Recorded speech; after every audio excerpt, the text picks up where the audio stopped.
It's recording already. That's awesome. Here we go. Nee hoor, laat maar. Everything, we can say everything we want whenever we want. Cool. I am not going to say anything about your speech or anything about that. You're free to talk however you want. Cool. What I wanted to say was thank you to NSA, Noble Savage Arch, for sponsoring us. Thank you for Monkey Tape. Monkey Tape's got their fingers in here too, you know? Monkey Tape fingers. We need them. We need them. Look at that. That's way worse than mine.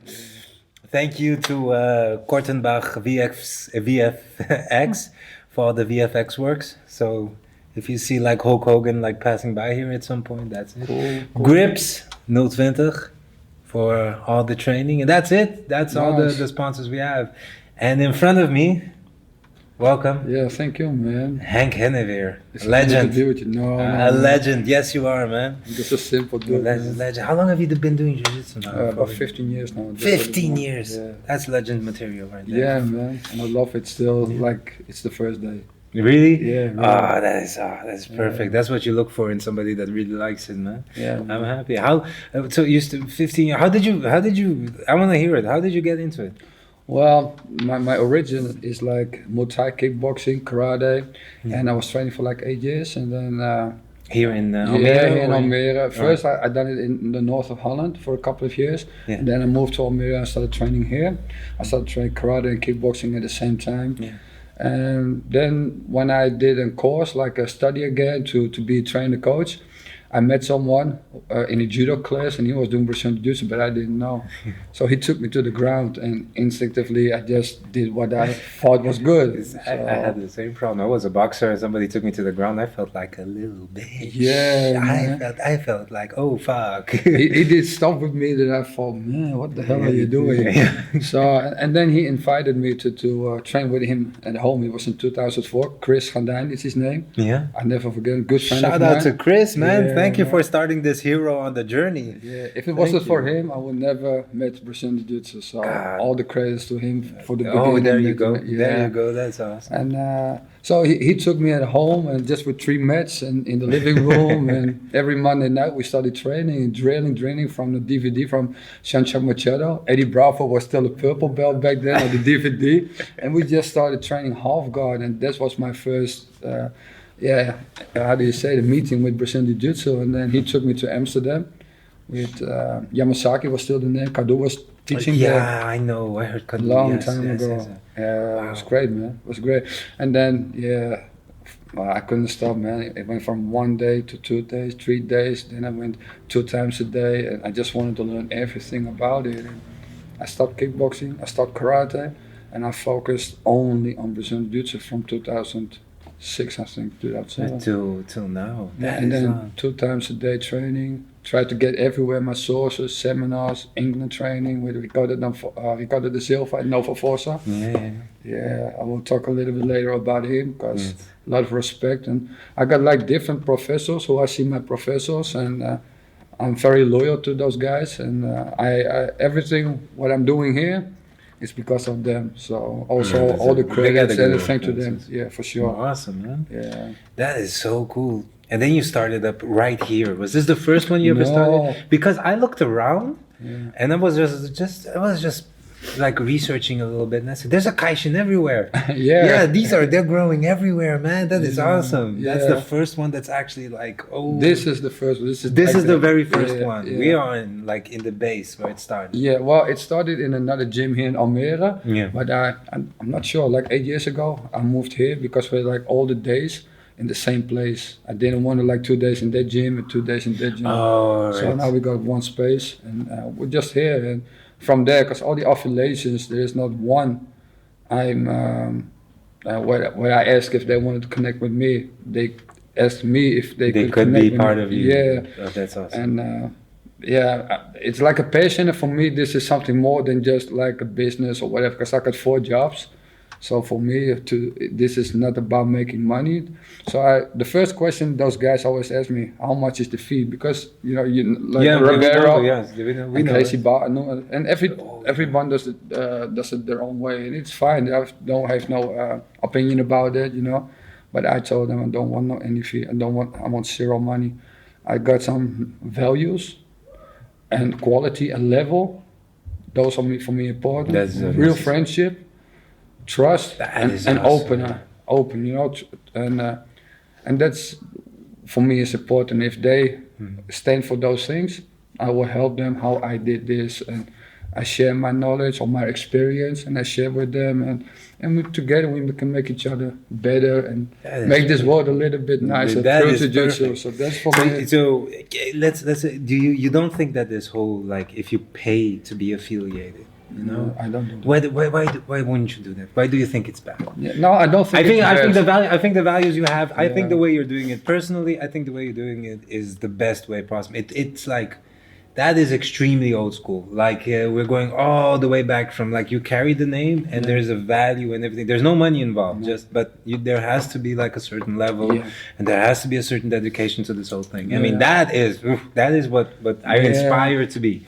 For me, it's like I'm not gonna put everything in a podcast about my history, about my youth, but I had my share of obstacles in life, let's call it that way. Okay. So not everything was very easy, and I know how it feels to be alone. I know how it feels when no one believes in you. I know how it is to stand alone for something.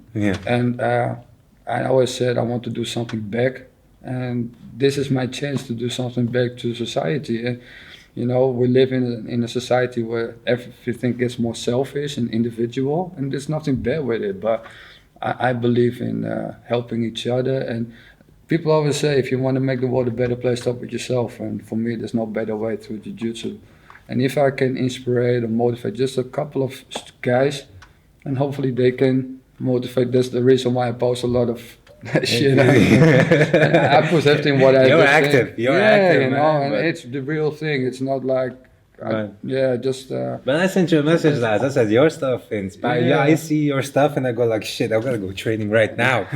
I gotta go, gotta stand up. So that's for me the main reason why I start doing this, and wanted the people help. And the only thing, you know, you pay your students. You know, it's normal. You have to pay the rent and everything. But the affiliations, they don't pay me no fee. Oh, that is awesome. That's a beautiful, beautiful mentality, man. Brings us closer together as humans. I believe also. I mean, if you take that money part away, if you want to do, if you're going to carry my name, in a sense, you know, if you're going to carry the name Kaishin, then do it with based on an honor system, not on a monetary system. I think that lasts longer also. Yeah, and you got like real friendship and. Are you able to? There's no second agenda. Yeah, that's true. For me, it's very important. That's a very good way to see it. Do you have time to go everywhere to visit them? No, it's very difficult. So I try to do my best. Because they're everywhere, man. Is there one in Belgium too? No, Germany. In Germany, all the way there. And I wish I could go more often. I try to go there two times a year, and I give a seminar. Awesome. And for that I charge something, of course, because I have to go there and everything. But it's not like. And then I got like, I think about 8 in Holland. And I don't go everywhere because some of these guys, they also come here to train, so I don't need to go there. But there are guys that are a little bit further, and I try as much as I can, but it's very difficult. Like I said, I got like 3 to 4 jobs besides this. So I wake up like 6 o'clock in the morning and I go to bed like 1 o'clock at night. So, and everything between I give training or train myself. So I'm getting 45 this year, so I'm not getting younger also. And I do that 6 times a week. Yeah. I just trained with you. You did not seem 45 at all. Yeah, at all. That is incredible. But I also see that while you're doing all of this too, I see you're working out like a beast. I mean, there's sometimes there's a video up there, and there's like, and let me ask you just like this: how much do you weigh right now? Right now, I'm on like 79 kilograms. 79 kilos. I saw you deadlift some ridiculous weights, like some amounts that I was like, nah, I'm not even doing that. Yeah, I just did 180 this week, but I just got out of hospital like 5 weeks ago. I've been in the hospital for a week with a pneumonia. Guys, we found him. Iron Man is right here. We found him. This is him. No, it's just, for me, it's like real patience and lifestyle, and I really feel happy when I train, because for me at the moment I'm training, I forget about the past, I forget about the future, and I'm in the moment. You're right there. Yeah, and for me it gives me rest in my head and here inside. So it does. That's the truth, man. That's amazing. 44 years old. Yeah. You're training hard now. You're gonna be 45 soon. Yeah, September. September, yeah. I'm looking forward to it. Yeah, looking. Oh God, man. Yeah. Mine's in May. I'm I just got into Masters now. Oh, nice, man. yeah, Cool. this is Cool. going to be it.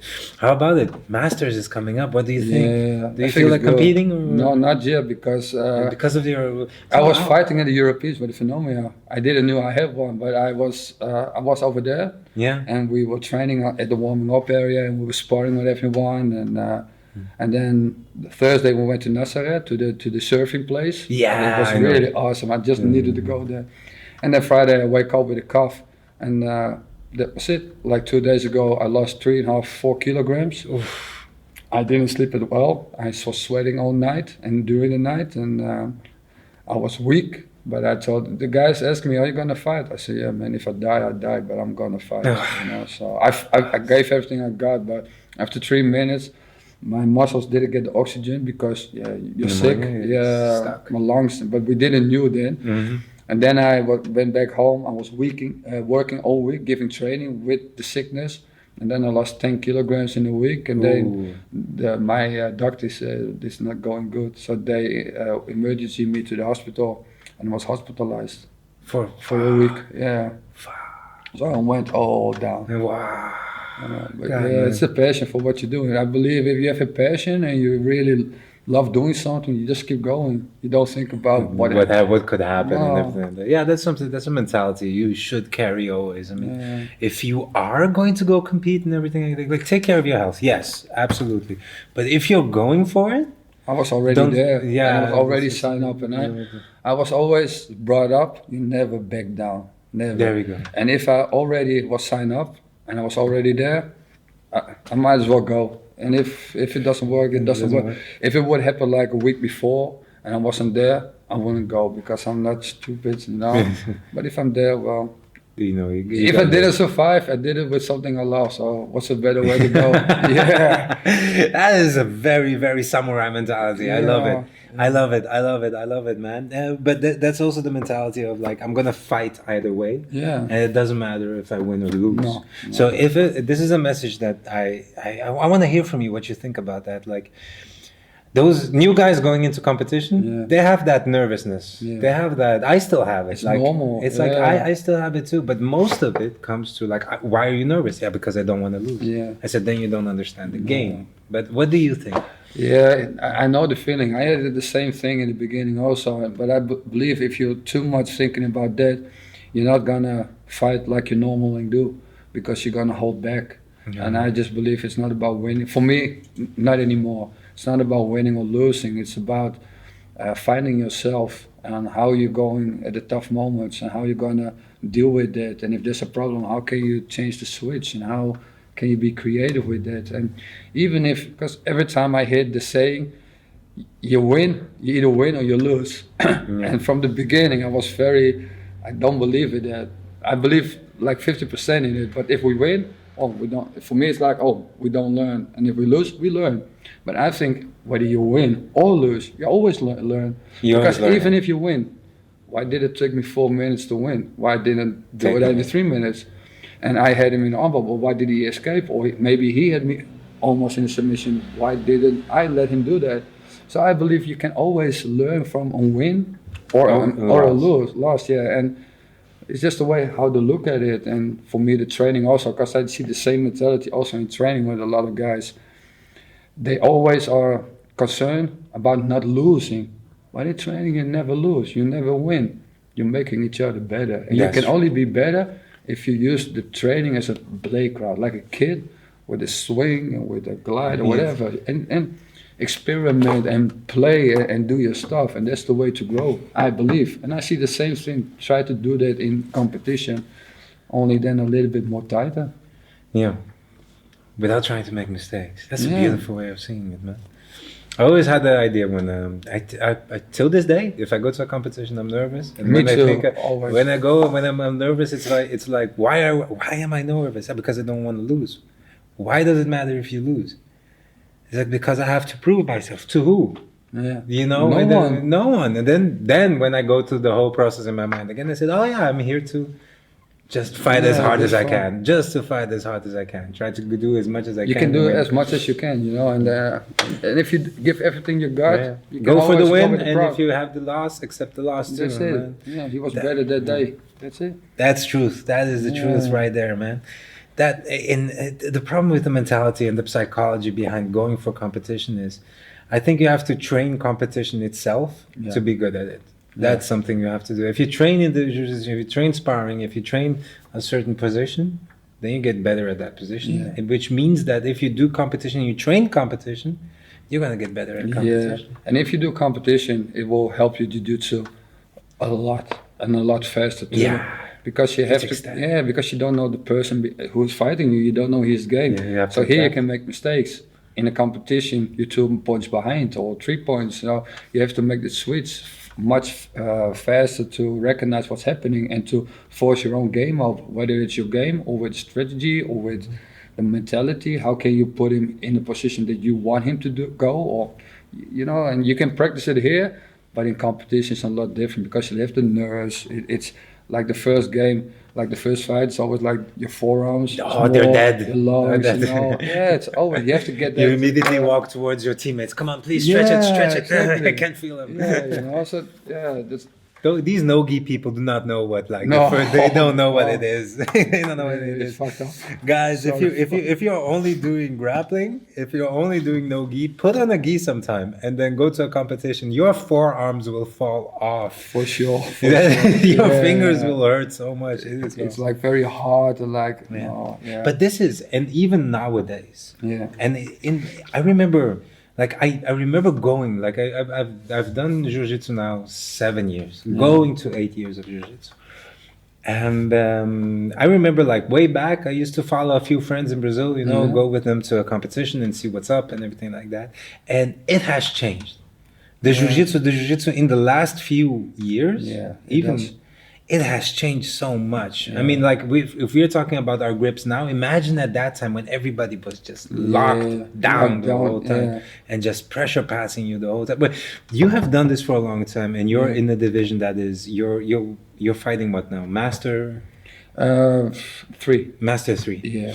It must be incredibly hard. It is, man. It must be. You get some experience, guys who've been doing it like for 20 years. I know. So what do you think about when you compare that jiu-jitsu? Yeah. And what you told me earlier today about training with your younger students and they doing like De La Rivas into berimbolos and stuff like that. And to me, I am much more akin, and I love much more the old school stuff. So you mostly see me doing like I can roll the other stuff too, and I know how to get out of them and I understand them. I appreciate them. But the thing is, if I'm doing my game, I'm doing guard, half guard, butterfly. I'm doing this older kind of stuff. You know, I try to keep it tight and close.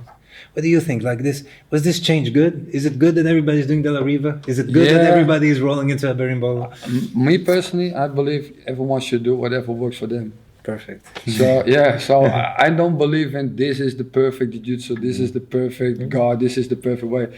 I believe whatever works and you get the results, nobody can go around it, so it works, so it's good for me. And I'm old school because I was brought up old school, but I still believe because the jiu-jitsu, especially the different weight class, the lighter weight class, they are more like they're lighter, they move quicker, they do a lot more like berimbolo, De La Riva, reverse, De La Riva, spiral sweep. So when you're fighting that weight, I believe you cannot stand in the old way. You have to, if you do competition at the highest level, you have to keep up with it. Yeah, you have to know what's coming. Yeah, and even if it's not your game, if you understand it, you can defend it. You have to learn it. Yeah, so that was one of the reasons when I was telling you earlier, I was losing like 15, 20 kilograms to understand the game more, and I could with the kid which you're rolling with. So I understand even more the crab ride and all this new stuff. The guy were fighting like minus 76. So you lost 15 kilos so you can train better with one of your students so you could understand the technique better. I could be a better trainer coach also for him and a better training partner. Guys, you do not know what your coaches go through. Always have respect. That's why when you get into the mat, just be respectful, have love, because whatever you're going through, I did diets for my students. I tried diets out for my students too. Man, these are hard stuff. Because when I was like 90 kilograms, 93 kilograms, I was fighting different than I was fighting now. So also my game, I had to adjust. And it only got better because now I got what I was fighting like I was 93. It keeps evolving, right? Yeah, and now I can add it up because now I'm going back to 85 kilograms again. So I add what I learned in the lightweight, I'm going back to add it with 85, 90 kilograms. So that's gonna be. It's gonna be. I'm excited to see what your game is going to become. Yeah, for me too, man. It keeps always evolving. evolving. Yeah, I like the evolving. That's why still today I'm in love with Brazilian Jiu-Jitsu like the first day. Every day I Even learn more. something. Every day I learn something. And the best part is, like, I don't know if you have that too. I learned stuff from white belts. Yeah. I learned, like, they do some weird For sure. stuff, and then you go like, hey, this might work. Yeah. I think that's the right mentality too. I always tell guys, also the higher belts, because sometimes they think I know it all because I already been through it. But I always tell my students, if there's like a new guy coming in and it's his first time, and I roll with everyone, so if I roll with him, I learn from him. Because like you're saying, he's doing sometimes really crazy stuff, and you have to adjust your game totally different because he doesn't know Brazilian Jiu-Jitsu. So sometimes like this, so how can I do force my Jiu-Jitsu without any strength? So I can make the perfect position, because in training I want to do as less strength, positioning, and like perfect. I'm like, yeah, how do you say that? Not artistic. How do you say that? OCD. Yeah, OCD. but I want it perfect. Yes, and I get keep it. drilling it till it's perfect for me. Yeah. That is awesome. That is amazing, man. This whole time doing the jiu-jitsu and still in love with it. Yeah, even more. Where do you see where? I was thinking, you know, I really want to see you in competition again. Every time you see you going, and every time you're coaching, everything, I enjoy the hell out of it. I enjoy it all of it. I think I don't know how long, but I think it's now been like 8 years ago. I was in Belgium training, and then I went to a couple of competitions, and I saw you there. You were way bigger. You were almost 105 kilos or something like that. 84, 94, 95 kilograms. Something like that. He was He was, oh God, he was. But it was amazing to see you coach everybody at that time already and compete a little bit. And I think I saw you compete. So I was going. What do you think about now the World Championships? Do you think you're going to participate? No. In the IBJJF? No. It's also a money thing, you know. The Masters in Barcelona. I wanted to go, but now with the phenomena, I'm not at the fitness I am, and this is what. If I do competition, I want to train properly for a competition. That's if something happens, I will fight, but at least I have trained like. It's like an MMA fight because I'm from the kickboxing Muay Thai. We always had one competition. Like 8 weeks before, I'm gonna start doing specific training. So I do all the year like basic lifting to get my basic strength level high. Yeah. But then when we do competition, I do like periodization. Yeah. And when I sign in for competition, I always try to take it professional. So I always figure out how my conditioning, explosive, everything. I roll, I bring it back to the gym, and it's very. And this is every tournament I fought in the past. I was that approach. That is awesome. How long? So you take 8 weeks before? It depends on how I feel, because I train all year. But when I do a tournament, I go like 6 weeks, 4 weeks more specific to the tournament. Yeah. All right, guys. And then what do you do in this? If you can tell us, if it's not giving away secrets. No. If like 4 or 6 weeks before, are you doing like double trainings? What is sometimes 2 or 3 times a day. Okay. Sometimes short parts. Sometimes I had like for 10 years I did it like, for example, in the morning I did like a strength training session, and when I normally train, I train like 4 to 6 days strength training besides Brazilian Jiu-Jitsu, just the basics. And when I do competition, I do it less, it's like 2 or 3 days in a week. But then one day is like maximum strength, the other day is like explosive, and the other day it depends on how I feel, how my recovery is doing training. Sometimes I do like hill sprints and do some basic lifts in between. So it all depends how I translate it to my sparring, because the sparring tells me how I feel with bigger guys, lighter guys, and how my recovery is, how my strength is, and I bring it to the gym. So it's micro cycles I'm going to do like in a week or 2 weeks. Because you got like if you do like macro cyclists, it's like what you do over the year. And the micro is more like in a week, and it comes very what I feel with sparring. Then I do in the afternoon. If I do a lot of sparring in those time, I had like an edit in the house. I had placed mats. And then I had invited some of my students. I need some dummies, can you spar with me? And we would just spar in like an hour and a half. And then during the evening when I was teaching, I just sometimes drill with my students, and then I took a rest. And then the other day, it depends on how I felt. I didn't do strength training, so then I did technique training in the afternoon, just drill, just 1-2 techniques to like in the real details. And then in the evening I did sparring. So that's the way I did like microcycling, like the 3, 4, 6 weeks before tournament, and the rest of it I just trained like keep the basics, experiment, try new stuff out. And how much now that you're in a black belt, and how much now would you say is like, this is a good amount to train? If you're not competing, train at least. Yeah, well, if you just do Brazilian Jiu-Jitsu, try to do at least 3 times a week, at least. At least. If you just started, or if you're even if you just start, I say, man, try to do at least 2 or something. But the more for me, it's always better. But I always say, try to. In the beginning, the energy is heavy for you, you know, and the recovery.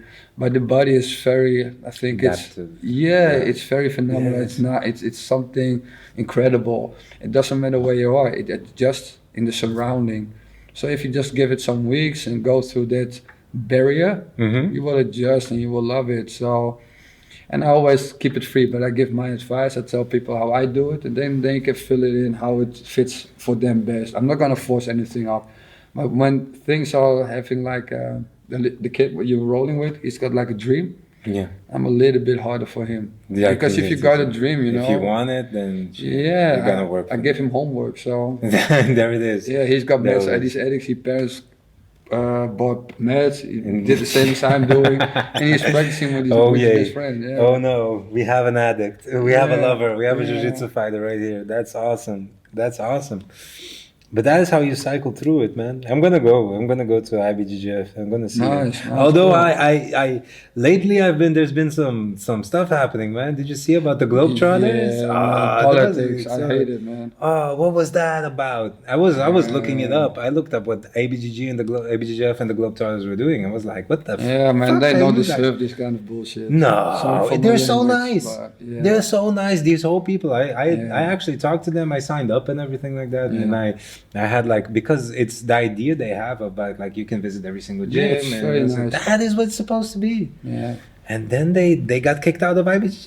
Yeah, I think it's very wrong, man. I mean, they gave a lot of people a platform so they can do competition, and well, you know how hard it is, man, to get registered at the IBJ.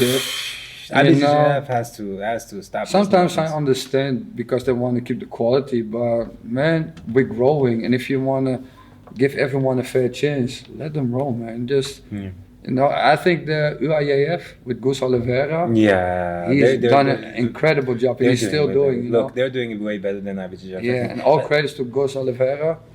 He's a phenomenal guy. Dude, he's making an awesome job out there. He does. There's like other competitions now that are growing and they're being like extremely good in my opinion. Yeah. Way better than IBJJF. And I think the IBJJF with like this kind of stuff, they're gonna end up losing people. Or they're going to become this sole entity that is only the world championships. Yeah, you know, I think people, because now if you just look at social media, man, a lot of people get like, how do you call it, like an afkeer?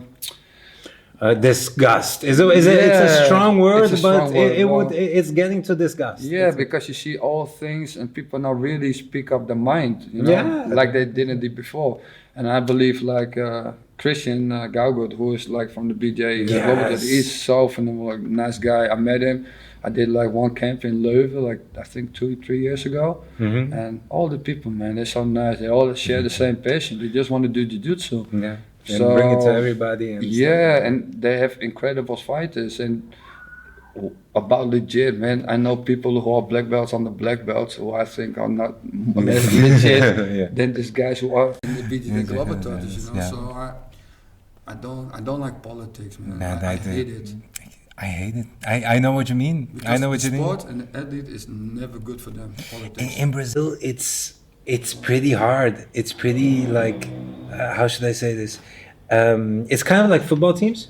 Yeah. Like you kind of have like an Ajax versus Feyenoord situation, you know, but with every single other gym. Yeah. So the things we teach, like I remember like the guys, what the teachers taught there is like whatever happens to the other team, it's their problem. Yeah. You have to go in. You have to. These are your enemies in competition. You have to kill them, rip their arms off.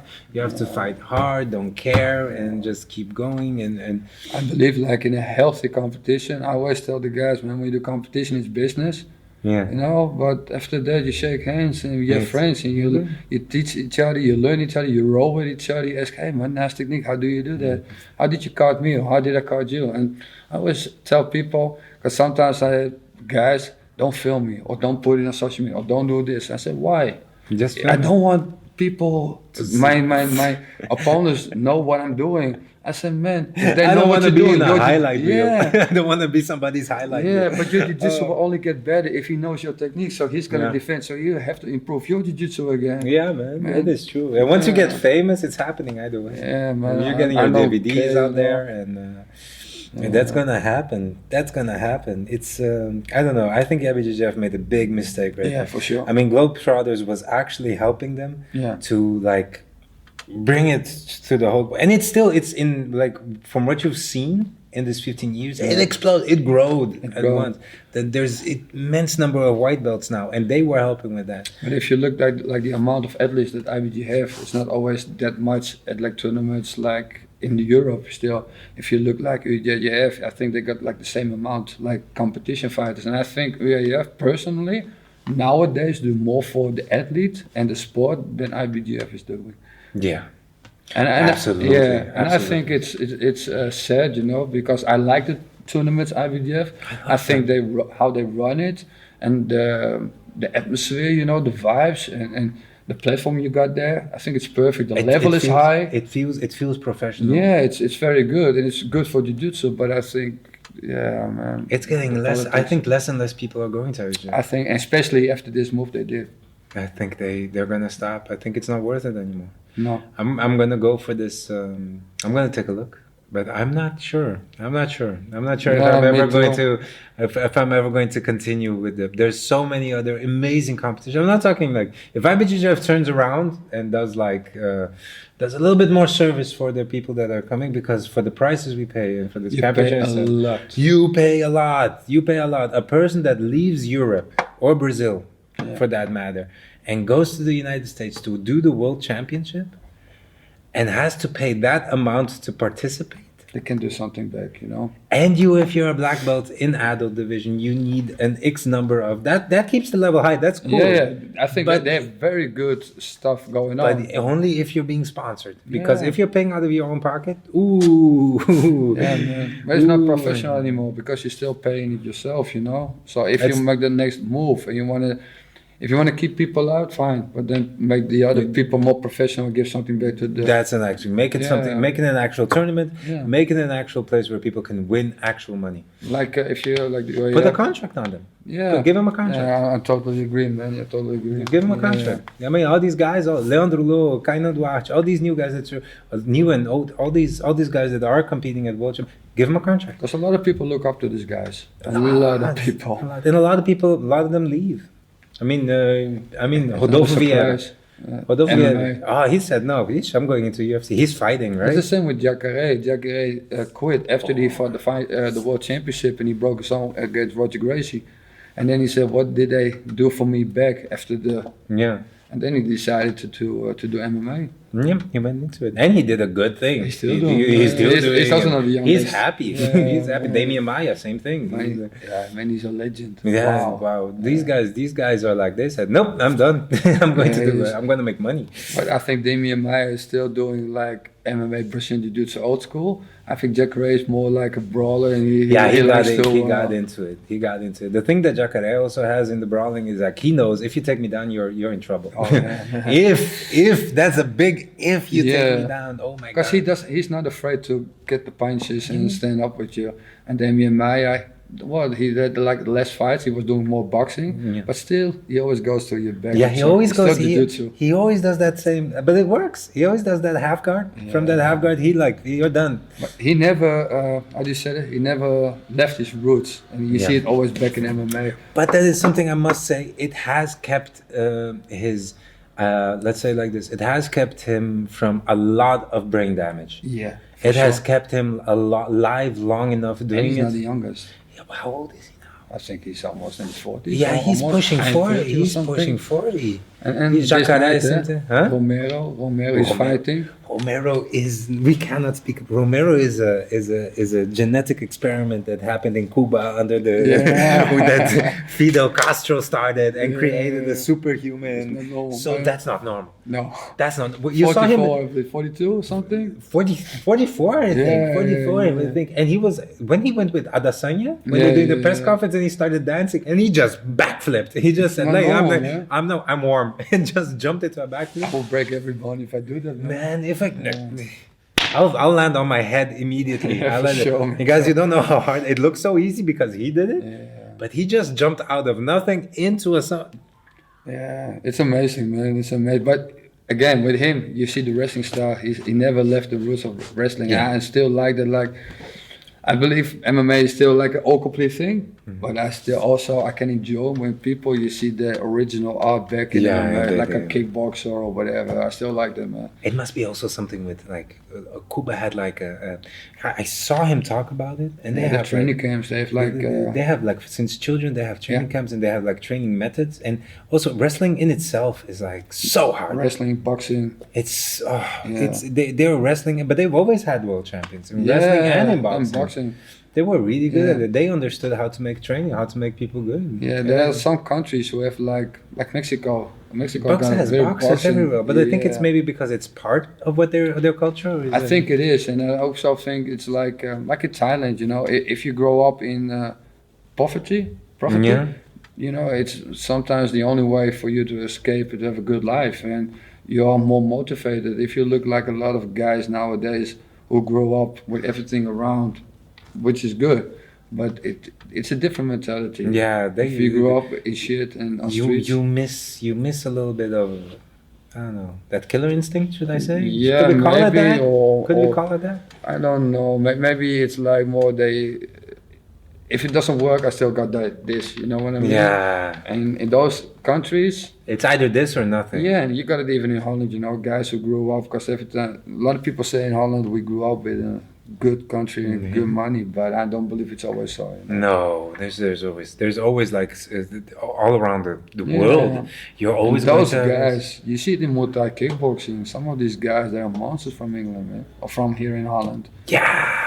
Dude, and I didn't even know that it was that good. I mean, I knew a couple of names. I love, of course, Remy Boyanski and stuff like that. But once I went to Brazil, and that's incredible. Brazil loves fighting. Brazilians love fighting. They introduced me to all the Muay Thai fighters. Yeah. I started doing Muay Thai there too. Cool. And I did it with. Now let me not forget. A student from Orono. Mm-hmm. You remember Orono that fought against Ramon Dekkers? I think I did. Yeah. And his student was Brazilian and came to Brazil. Oh, really? And then he was training there at my gym that I set up there. And then I was like, really? That good? So I looked at it a little bit and I said, well, I know a little bit of boxing. I did some taekwondo. Let me try this stuff out. It was so much fun. It was buckets of fun. It was buckets of fun. It was the only sport I ever did where the intention of the sport is to literally hurt somebody as much as possible. Yeah, break him. That's the thing. It's breaking. And it's so cool. I mean, come on. I mean, how fun is it to give an elbow and it's strike? even more pretty if you understand the art and you can do it with reading your opponent. I love the game, man. I was one of those guys from Thailand came by to teach us, and the only thing he did was kind of talk a little bit, and the rest he did just pad works with us. But the pad works he did was like he got us, and then his little son, 16 years old, tiny animals, man. And then I asked eventually, how many fights did you already do? 160. What? Yeah, you go like what the fuck? Yeah. 16 years old, 160. Like this, huh? They start like this. They start so small. And every time I lifted my foot next to this guy, I was on the floor. Bah, bah, sweep, bah, sweep, bah, sweep. If you got like UFC Fight Pass, you can watch the fights live from Thailand. Really? Yeah. And then you can see them fight, man. Was it Mac? I usually walk. I love watching the old ones on YouTube, but there's Max. K1 Max. K1 Max. It's like the in 90s, early 2000, 2001, you got like Albert Kraus, Andy Sauer, Musashi, man, all of these guys. You got like the Greek, what's his name? He was like little Mike Tyson. Yeah, I know the Greek guy, the one that only throws punches. Yeah, the hooks. Those were scary. You got like Mo from Holland. Zambidi. There we go. Yeah. There we go. You got really great fighters from that area, and it was not only hard, but it was technical combination. That was beautiful. That was a beautiful time. Yeah, and also they came on like the heavyweights. Mm-hmm.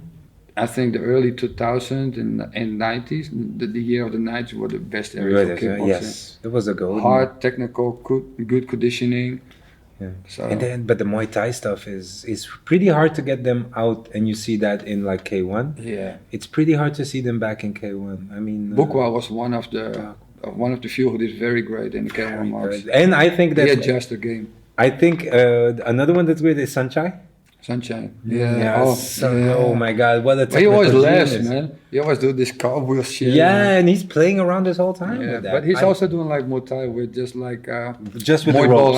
Muay Boran. With just that is another level. Always laughing. And he goes to a championship happy, dancing, everything like that. And he's not the youngest anymore also. No, he's up there. Yeah. He's up there too. Like, some of these guys fought like 300-400 fights. Yeah, I think he's at 400 something already. He's especially old for his category and age, and he still fights people. Yeah, he still does, man. And if you look at them, if you go back early when you say about nerves and winning and losing, I don't think these guys are all with the mind winning or losing. They're just having fun. They're just going there to have especially fun. Him, man. And that's I think something we have to also bring back to what jiu-jitsu is. Are you going to a championship? Have fun.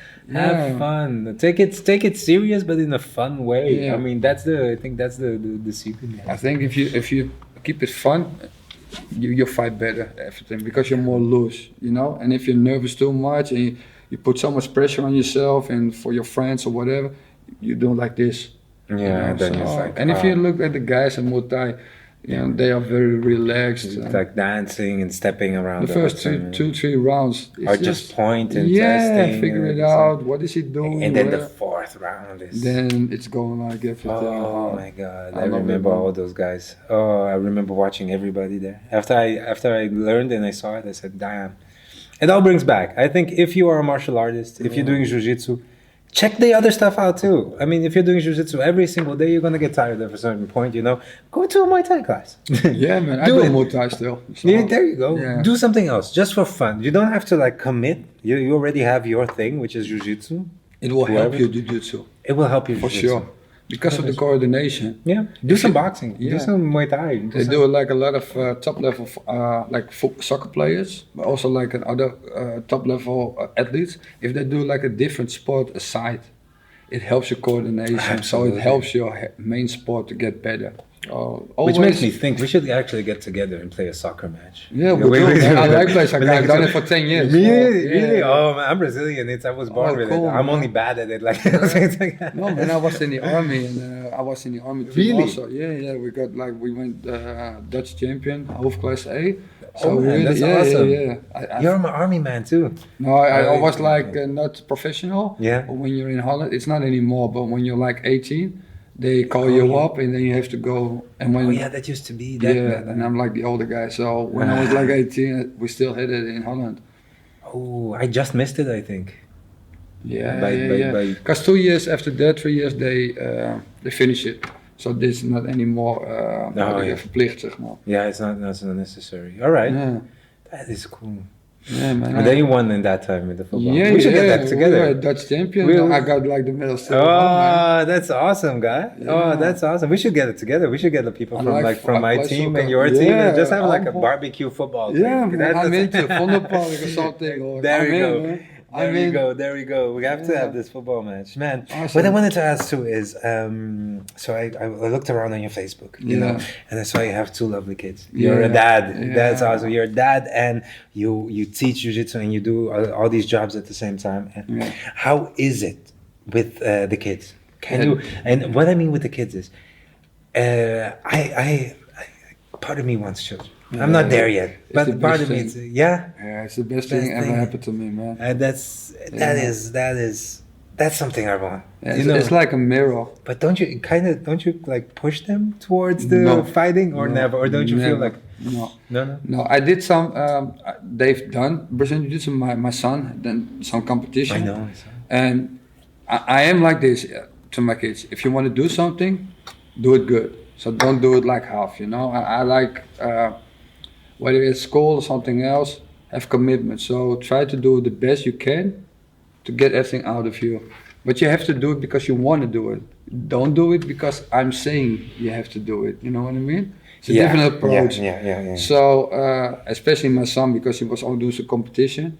And then I say, well, if you do competition, it's for real, man. You have to train hard, you have to do this. If you don't do competition, do whatever you want, man. Because it's a different mindset, I think.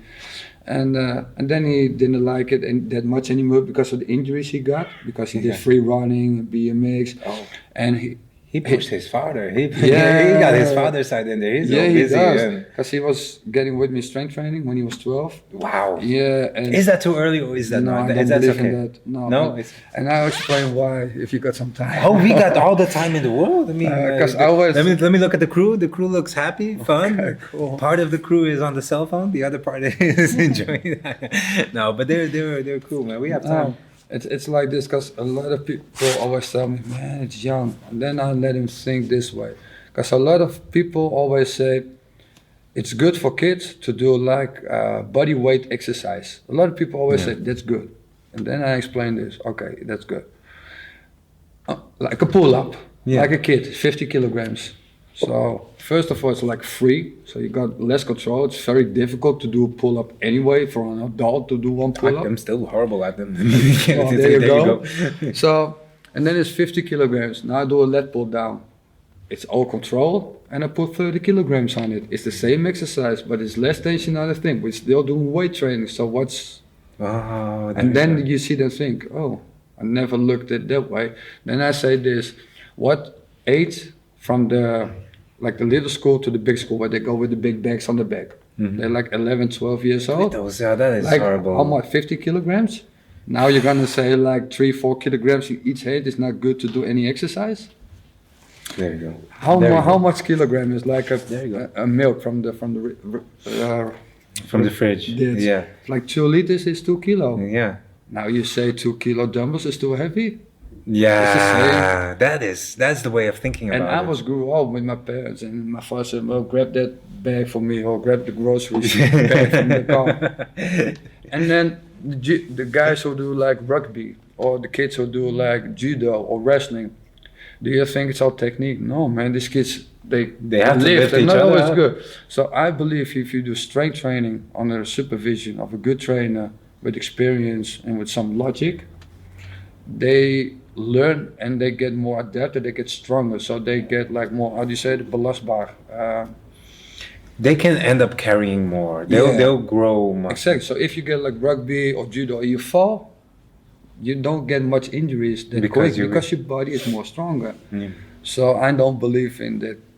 Start your kids young. Yeah, start kids young and do it playfully, you know, let them have fun, but serious. And look individuals, because I got kids who are like 6-7 years old, and I just say, well, half a kilo in one hand, and we do some squatting. If he does the squatting correct, if he doesn't, we do body weight squatting. So I do a lot of different kind of play strength training, so they can like adjust, and when they're like 10, 11, 12, we can make the transfer to more serious because they already got some background, some base. And then when they're like 14, 15, 16, the testosterone, the hormones, and then we're gonna do some serious.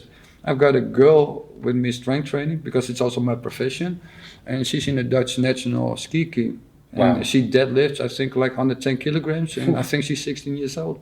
Wow. I got another kid who These kids are deadlifts growing up 100, animals, 100 man. kilo deadlift. I got a movie and film of her, and she deadlifts, I think, 100 kilograms. I don't know if we can She's like. 13, 14. Can we add that video? Do you mind? No, I have to ask them. Ask them. Yeah, Ask them. I If we will can ask. add them, we'll. You guys I are will gonna see it ask. on screen. I can If we show you can't do muscle- it, if we can't show it, then you guys can look show up you, look up Hank's Instagram. Yeah. We're gonna put it there, Hank's Instagram, and then it's gonna be up there. We're gonna My son mention it. does muscle ups like you don't believe. Muscle them. ups. Yeah, I can show you, man.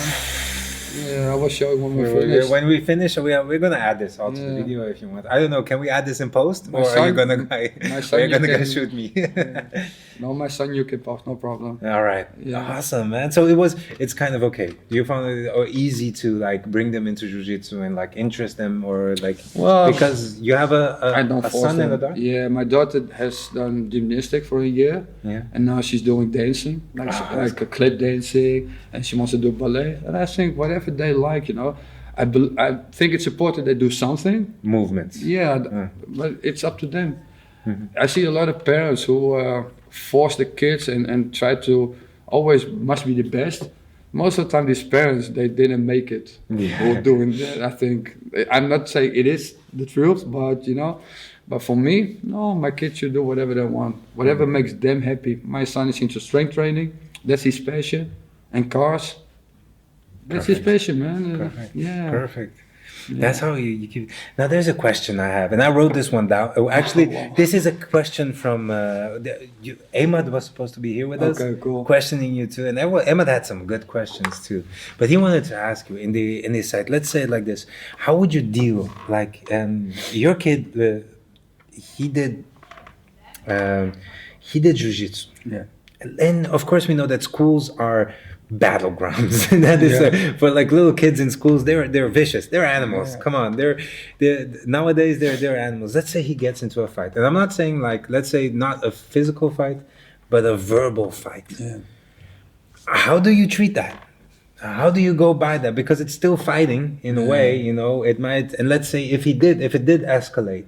Yeah. And your kid got into a fight, and that can happen at any time. Maybe he's defending himself. Maybe there's a girl involved or something like that. I don't know. There's no hypothesis, but there could be. But what do you do as a teacher and a father? Like, what are the two sides, or do the two sides? No. Just come in flying. No, because it's your kid, it's your blood. Yeah. And it gets into a fight. No, I always tell them, man, the street is different than the gym. And I know. So I told him, you know, whenever you're in trouble, try to walk away from it. Try to recognize when the problem is and don't interfere. Because nowadays, it was already back in those days when I was young, but it's getting more and more. Yeah. You know, you get stabbed or whatever. Kids are walking around with knives now, it's man. crazy. And I don't think it's worth, you know. And luckily, my son is a very easygoing guy. Yeah. He does, well, whatever. And just walks off. Yeah, so that's good. My daughter's different. She's like me. Like, She gets angry. yeah, like emotional temperament. And so I have a lot of conversations with her. And I try to say, man, try to ignore it. Try to get it in here and there out, you know. Once someone gets physical with you, man, you do whatever you do have whatever to do. you need to do to... That's true. yeah, because no one's got the right to get physical with you. No That one. is true. If they put your hands on it, it's a difficult question, especially nowadays when we see it with bullying and stuff like I that. hate bullies, man. No, I hate I hate them. Like, don't don't be a bully in my gym. No. Don't be a bully If near you're a me. bully, Near me. I got some guys. I know. If you're bullying and you think you're tough, come train with Hank. Yeah, for sure. Come train with. I'll pay. I'll pay a month for sure. you to come here and train with Hank and see if you don't get like if your problems don't be solved really fast. I really don't like bullies, man. They have no clue as a kid, but also I think it's the teachers, they're responsible, but also the parents, because they have no idea what it does to a person when they grow older. Yeah, that's and true. everyone can say it's words. No, man, words hurt. Yeah, right. And words get inside. And they stay 20, 30 there. years later, your job, your relationship. People have no idea what it does to you. I think the bullying situation is also something that has to be dealt with by a whole community. Yeah, it takes everybody around you to raise a child. Yeah, for sure. If you're doing your best to raise your kid as best as possible, and then you send them off to a school and the whole school is rotten, or you send him off to somewhere else, you know, where he has to go, I don't know, and the whole society around it is rotten, it's gonna be very hard to keep him on the path. Just look what they can find on the internet. Just look at what they see on television. Oh my God. Kids. I didn't have that when I was we didn't know what it was. We had to buy a magazine. Yeah, but that's all, you know. We went after that. Oh yeah, man, I know. It's hard, but it's cool. It's nice to see that your kids kind of showed interest into movement, and that you got them into. Yeah, I think it's important. And that you inspired them into this thing. Your gym, it's going great, man. I trained here today. It's an awesome gym. You have hard as nails guys. I wasn't prepared. I came here and it was like, this is gonna be. And then it was hard. You had some hard guys running around. They beat me up every time too. So I'm coming back. These guys got my ego. I was like, we have to come back here. I have to train with them again. You're always welcome, man. Doors always open for everyone. Nice. So what's the future? What do you want? What do you want to do now? How far? Where do you want to take this? Because it by itself, it seems it already. Yeah, that's it. It's by itself. Yeah. What else are you going to? Well, by itself, it also required like a lot of work from you and like a lot of. Yeah, it sounds very stupid maybe, but I let nature does his thing. Yeah. Yeah, I can kind of see that. I just roll. I just live my life. I share my lifestyle. Mm-hmm. I share everything on social media. And it's just the way I am, and you hate it or you love it, and that's it. And whatever, there's no in between with me. And people try to connect with me, and and it's easy, man. Let me tell you something. It's easy to connect with you. You're very open in this sense, and it's really nice to follow you around because I see that you are honest. That you man. It doesn't matter where I am. And you're working towards like getting the same idea towards your students. Some of these guys are already teaching themselves now in other gyms or do their own stuff, and I think it's incredible. As long as everything is in a transparent, openly, honest, respectful way, man, it's awesome. There's no better way. Do you think that life taught you that, or that jiu-jitsu taught you that, or let me see life? Yeah, I don't have to think about that. You know? No. Did you martial arts? Did it contribute to you in every single? Well, some way, but you know, there are also a lot of, sorry for my language, assholes in the martial arts. You know, selfish, who only think about themselves and use you for a tool or for a bridge or whatever. Yeah. I don't like that kind of mentality. But no, I think life teach me a lot. And like I said, I lived in Macau when I was young, you know, and you look at things different in life and the people, and you get like a sixth sense. And it's just, martial art teaches something. But life taught me most, for sure. Yeah. Why this? Why this? Why do this? What is the passion behind it? Can you explain it? Can you find a way? Because I have been trying, and this is a question I try to pose to a lot of people, and it's because it's a question that within this society, people ask me a lot, and they go like, why not study to be like a lawyer or something in that direction? And why would you ever get tired, risk your limbs, risk getting choked out, risk all this stuff? Yeah, for me it's like this, and a lot of people think you're nuts, but I'm very simple. I'm a simple dude. We were born to die, and everything in between, you have to do whatever your heart tells you to do. And before I became full-time like a trainer in strength training in Brazilian Jiu-Jitsu, I was driving a lorry because my father had a whole company. So I was, how do you say that? I was rolled into it, you know? Yeah. So I was driving on a big truck or on a minivan. I was driving through all of Holland and with my father through Europe sometimes. But my heart wasn't there, you know? And I was always very active after my work. So I still train 4-6 times a week after my work. And it wasn't my thing. And then my ex, she was pregnant of my first child, my son. And then I said, man, I'm gonna do different. I'm gonna follow my passion. And I don't care how hard it is. I don't care how many times I'm gonna fall. I don't care anyway. I'm gonna do it, whatever it takes. And from that moment on, I changed my life 180 degrees. Yeah, and I was like 26 or something. And now we're here. Now we're here. Yeah. Any regrets? None. You're here. You're doing what you love and doing it. If I tomorrow I die, I'm a happy man. Oh, that's awesome, sure. man. That's the great stuff. How many people can say that they live the passion and help right. others through the passion and do something good? You know, for me, that's more richdom than any money thing shit can buy in life. Me, that is it. You found it, man. You seem realized in what you're doing, or gerealiseerd in whatever you're doing here, and it seems awesome, man. I'm happy you're doing great. I'm really happy. Awesome. This gym is growing. It's awesome. What I want to know is, where do you want to take it? Yeah.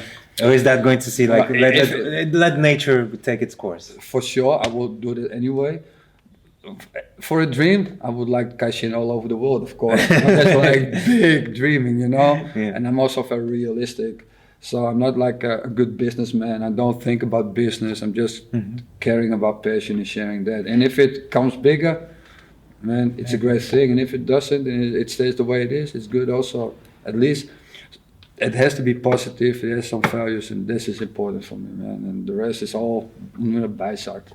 All right. That is it. Yeah. That is perfect, my man. Yeah. I think we got it for this time. Cool, I think we have a lot of stuff, a lot of things that people can listen to right now. Yeah. And can you just give me like let's say it like this? We'll link. Yeah. We'll link your Instagram here. We'll link your thing. You're teaching in Almere right now. Yeah, cool. There is probably a Kaishin near you, because these are growing. They are sprouting out of the ground. Yeah, some good ones too. So. And there's good ones in between there, and most of them train here too with you. Yeah, some of them do. They go all the way come here every now and then. I mean, you're taking care of everybody. I believe that. I believe that they're all carrying this happy family-like. Yeah, they're all successful in their own way, and if you see how they started and how the way they are now, man, I'm awesome, fucking man. Proud of them. That is the thing, man. That is awesome. It's like a second family. It's awesome. It's awesome to see people doing great stuff. Yeah. That is it, guys. Be successful in what they do. Yeah, so, people, if you're listening, and I know you are. Check it out. Check out Instagram at Henk Heneweer. You're gonna see some crazy stuff. You're gonna see this guy working hard. It will motivate you. If you're watching this at home at 2:00 in the morning, at 4:00 he will stand up and start running wherever you have to go. This guy is awesome, and that is it, my friend. It was an honor, man. It was thank you so much. I wanted to be talking to you for the longest time. I wanted to. The moment I came here, the moment this idea, I actually wanted to come here way before that. This whole podcast idea started, and this gave me an awesome opportunity to come up and train with you a little bit and like get this bond going. You know, come back and get a proper role with us. Oh, I will, absolutely will, and I'm so happy that I talked to you. It was inspiring. It was an honor, man. It was inspiring, my brother. It was an honor to meet you guys. Thank you very much. Guys, I think we're done. We're done. Yeah. That's it.